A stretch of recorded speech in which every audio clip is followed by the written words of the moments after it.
Great is thy faithfulness, O God, my Father.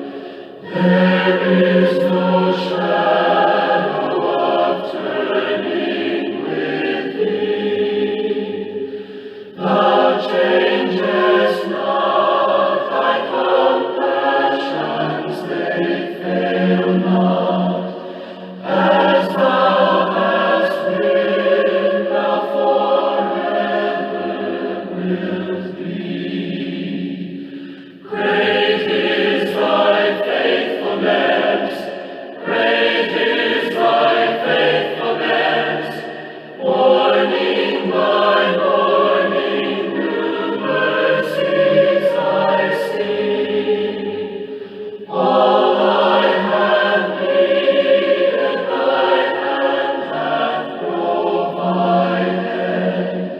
Great is thy faithfulness, Lord, unto me. Good day and welcome again. As I went on my daily walk yesterday up the hill to Alexandra Palace, a beautiful view overlooking London awaited me when I reached the top. And I thought of Psalm 36, verse 5. Your steadfast love, O Lord, extends to the heavens, your faithfulness to the clouds. Now, the hymn, Great is Thy Faithfulness, is actually based on this psalm. Now, for how many of you is this a favorite hymn? Well, it's one of my favorites. I remember not so long ago on BBC Songs of Praise program, it came fourth in the nation's most popular hymns. Of course, it has been sung in many churches on different occasions, weddings, anniversaries, funerals, glad days and sad days. The hymn, of course, was written by an American, Thomas Chisholm, and Thomas knew what it was to face great disappointment in his life. He was a journalist and was used to having to cover some really sad stories in his paper. Must say that is one of the unfortunate things with some journalists, isn't it? They think we would rather read bad news than good news. Perhaps because they think good news isn't really news. People expect things to go well, don't we? It's only when something goes horribly wrong that the story hits the newspapers and media outlets. Well, you can just consider what is happening now with the coronavirus pandemic. The bad news, day in and day out. Must admit, bad news can become overwhelming.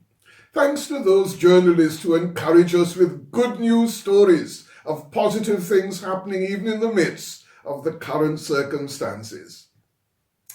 Do you know, after Thomas Chisholm spent many years as a journalist reporting bad news, he felt he wanted to spend his life telling people the good news of God's love.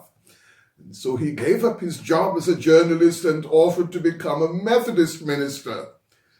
To his great joy, of course, he was accepted for training, and after years of study, he began his ministry in a small church, where he instantly became very well known. He was a good preacher, as well as a conscientious pastor. But within a year, tragedy struck. He was taken ill and sadly had to give up the ministry. Yet he could still write, and so he wrote, Great is thy faithfulness, based on Psalm 36, praising the steadfast love of God through good days and bad, in sickness and in health. Now, do these words sound familiar? In sickness and in health? Words where love is promised, for better, for worse, for richer, for poorer, in sickness and in health, the words of the marriage service, of course. Now, this past week on BBC News, I read about a very inspiring story of a married couple, Michael and Mary, who contracted the coronavirus, and how the love they shared was instrumental in their survival. Let's just listen to a short recount of their story, which my wife will share. Michael and Mary are both in their 60s. Michael was recently diagnosed with lung cancer, and Mary has severe asthma. They were both taken by ambulance to the hospital as they contracted COVID-19, and Michael especially was struggling to breathe. When admitted to the hospital, the medical staff asked Michael that dreaded question about his wish for resuscitation should he take a turn for the worse. Michael told them if things did get worse and there was no way out, then yes, no resuscitation. But when he spoke with his wife Mary about this, she said, "You don't say that." Mary didn't want to give up on her husband that quickly, and Michael changed his mind. As Michael was getting very ill, his family thought he was going to die. His breathing was getting worse and worse. This is when their son made a request to the hospital. He asked them repeatedly if the couple could stay together with beds next to each other. He knew how much they would worry about each other, as they hadn't been apart since they were teenagers. Finally, the hospital gave in to their son's request and placed Michael and Mary in the same ward with beds next to each other. And this was a turning point. Things were beginning to change for the better. It's clear that Michael and Mary lifted each other's spirit up, and now they are looking forward to the day when they will be well enough to go home and live together again.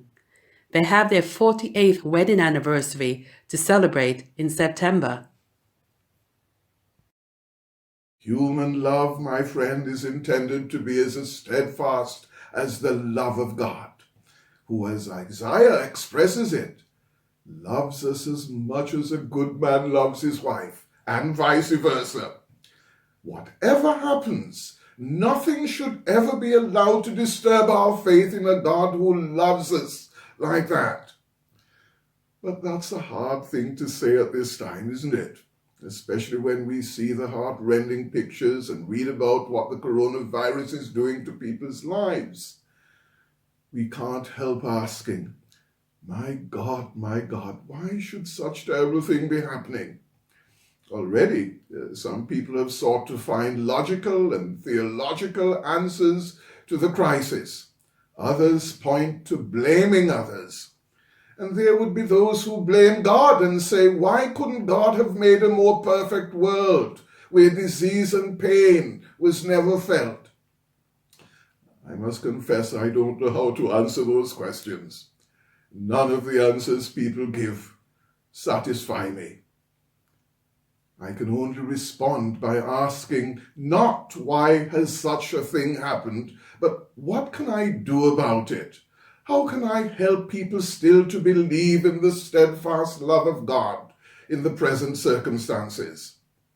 Only by showing them that there still is love in the world, love expressed by those who give of themselves to come to the aid and relief of people in their distress or grief, people whom they may not even know, but who are members of our great human family. I have to admit that I quite understand those who think that we religious people are foolish when we think we can defend God for apparently allowing such tragedies to happen. I can only know that in the face of such appalling suffering, I feel a deeper need of God and can only respond with prayer for those who suffer. I would rather leave the arguments to others and just light a candle for those who have been affected or bereaved or buried. I often remember a text my beloved mother in the faith had hanging on her wall at her home. It reads, "Hushed will be every question, how and why, and you in humble gratitude shall bow, thankful you trusted when the path was dim. thankful your faith was strong to follow him. Oh, thanks be to God for those reassuring words in times of distress and grief.